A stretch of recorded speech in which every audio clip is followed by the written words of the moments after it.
He was elected the first Latino mayor of Los Angeles in nearly a century.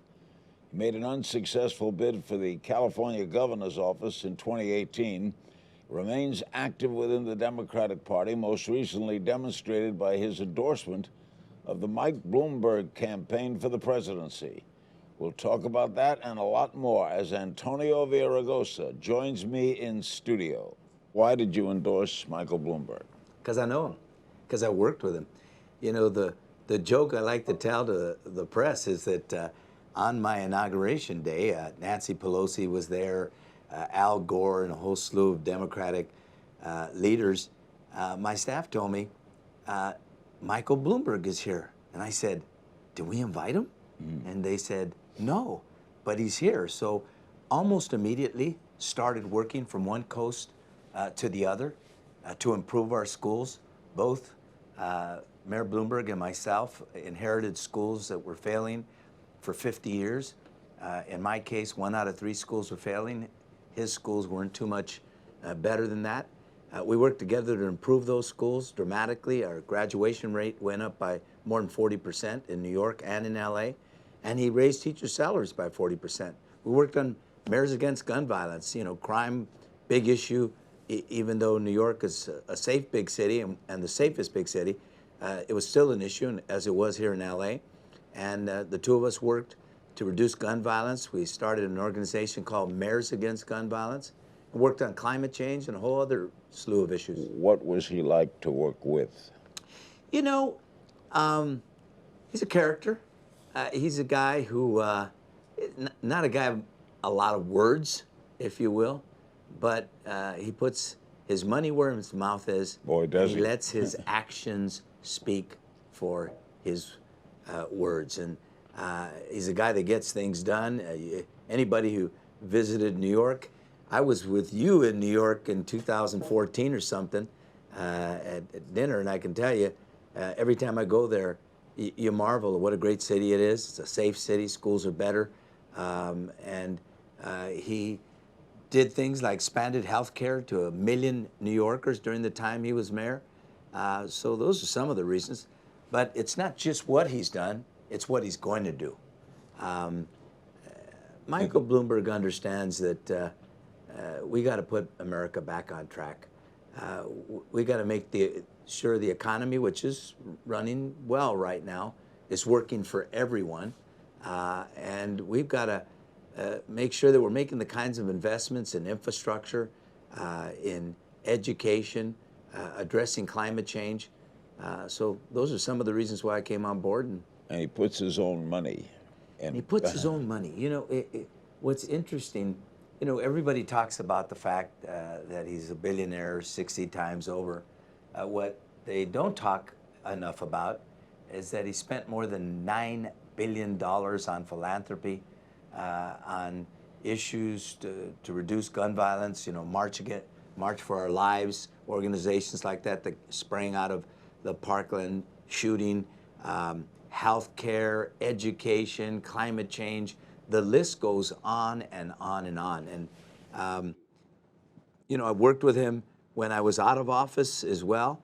And so, you know, we go way back, and I could tell you he's the real deal. Why did we assume, maybe I assumed, that he'd support Joe Biden, or that you would support Joe Biden? Well, I think both Michael Bloomberg and myself have a great deal of respect for Joe Biden.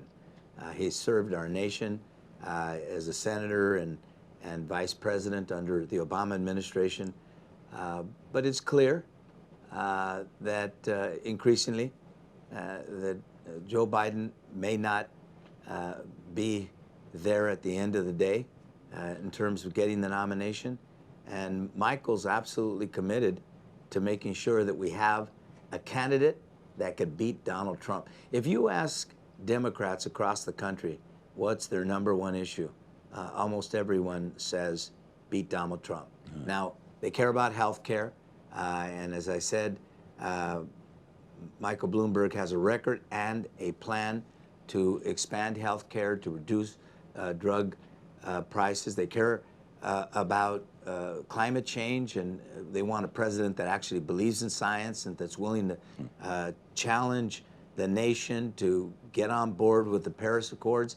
But at the end of the day, they also want somebody with the wherewithal, the track record, the plan, and the resources to beat Donald Trump. And Michael Bloomberg's that guy. What do you think of Trump? Not much. Yeah, well, but let me go on, because I think one of the things that that Michael Bloomberg and I worked on together. I was the chair of the Democratic Convention in 2012, but one of the things we worked on together was a group called No Labels. And basically what we were promoting is we're not Democrats and Republicans. We're not just Democrats and Republicans. We're Americans. And we need to put the country before the party and the label. We worked together on that. And I can tell you that Michael Bloomberg's a uniter at a time when we have a divider-in-chief who pits Jews and Christians against Muslims, says that Mexicans are criminals and rapists, that people who come from Africa come from countries that, from the bathroom, I don't know another way to say it without saying that word. We need somebody that brings us together. And I don't say that as a partisan. I say that as an American who believes that presidents, like the shepherd, brings the flock in, all the flock.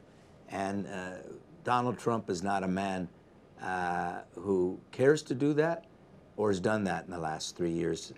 Former Democratic presidential candidate Julian Castro, who has endorsed Elizabeth Warren, says that because of his weaknesses and baggage, Bloomberg is the closest thing we have to Donald Trump on the Democratic side. Well, that's How would you that's respond? unfortunate that my friend Julian Castro would say something like that. The fact of the matter is, all of the Democratic candidates are far superior to Donald Trump. Again, I know Michael Bloomberg. I've worked with him for 15 years. And I could tell you, he's got a track record. He's a guy that believes in an America that welcomes immigrants. He's got a great immigration plan, by the way. Do you see any baggage? Well, every one of us bring to the table, a lifetime of experiences. He's already said, as an example, that he's made mistakes. I haven't seen some of the other candidates who have been criticized acknowledge their own mistakes. He's taken responsibility, and he's put forth plans that make it clear that he's going to move in another direction. Did you ever have a stop and frisk rule? No. In L.A.? Now, what we had in common is we were both committed to reducing crime. They reduced crime something like 32%, homicides by nearly 50%. We reduced crime by 49%, but we were a lot more violent at the time, and homicides by 45%, so very comparable. I can tell you that he acknowledges that on stop and frisk he made a mistake, and over time began to reduce it dramatically, and actually reduced dramatically youth incarceration. So yes, he did employ stop and frisk. He's got a criminal justice plan that addresses the war on drugs, that addresses the fact that we put too many young people of color in our prisons for too long, without rehabilitation, without an ability to come back. So he said, we're getting rid of check the box. Somebody's committed a crime and served their time. And in this country, you serve your time, usually a long time, and certainly a lot longer than Europe and some other countries. And, after you've done that, you got to be able to make a new life and come back and redeem yourself. What kind of leader will he? We know he runs a great company that he started from scratch. But what kind of leader will he be, do you think? I mean, he surrounds himself by talent. Both of us, when Obama became president, donated or contributed 4 people that became assistant U.S. secretaries or above. And I can tell you, in addition to having great people around him, he listens to those people. He's decisive. He's a guy who believes in science and the facts, so he's evidence-based.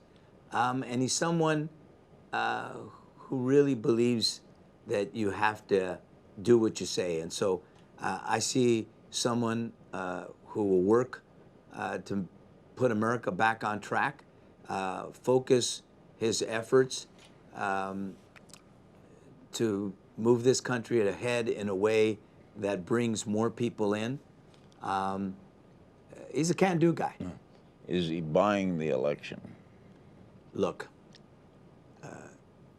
I think Michael would agree. There's way too much money in our political system, with our lobbyists, with, you know,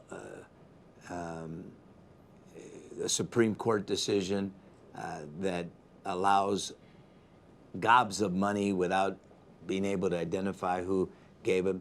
But it's a system that we have. And, you know, what he's committed to do is investing in communities that are hard to reach. We know that in 2016, whites voted at 69%, blacks voted at 67%, Asians voted at 49%, Latinos voted at 47%. They're the fastest growing part of America, 54 million now, a big part of the Democratic Party. Getting them out to vote is hard. You got to work them. He's got the resources to do that, and he's the only candidate that's committed to keeping all of the battleground states' offices open, fully staffed, whether or not he's the nominee. So whoever the nominee is, he's going to staff those offices. So one of the, I think, the fact that he is a wealthy man is, I think, important to the extent that he intends to spend what it takes to beat Donald Trump.